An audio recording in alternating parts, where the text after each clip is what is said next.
Meine Großmutter lebt in Deutschland. My grandmother lives in Germany. And meine Großmutter lebt in der Schweiz. My grandmother lives in Switzerland. Now, the first half of these sentences is identical.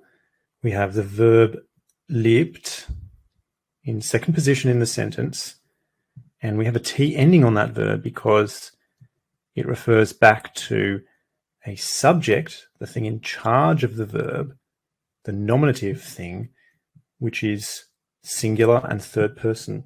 In other words, it could be replaced by sie. Sie lebt.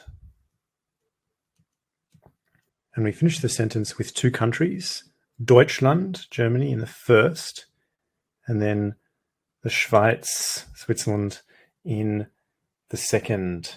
The mystery is, why do we have the word in by itself in the first sentence, and in the second sentence, the two words in the? And why is the in that form?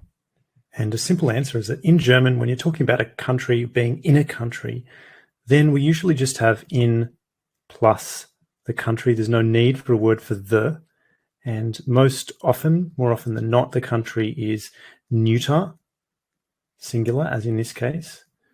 But you're never really going to say das Deutschland before it. So that's a hidden gender of that word. But some countries do require the word for the, and those countries generally are feminine or masculine or plural. Let me give you some examples. Feminine countries, we have, of course, die Schweiz, but we also have die Türkei, Turkey. Masculine countries include der Libanon and der Irak, and plural countries include die Vereinigten Staaten, the United States. Notice with some of these, particularly the plural ones, we do this in English as well. We're never going to say United States by itself. We say the United States, the Philippines, the Netherlands. And finally, let's solve the mystery of why we have a der here when Schweiz, as I've already mentioned, is actually a feminine country. We say die Schweiz.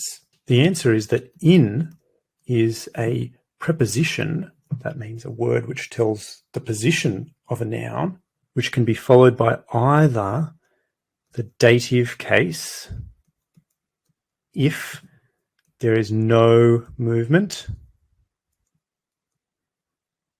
or the accusative case, if there is movement. And so we will translate that as into.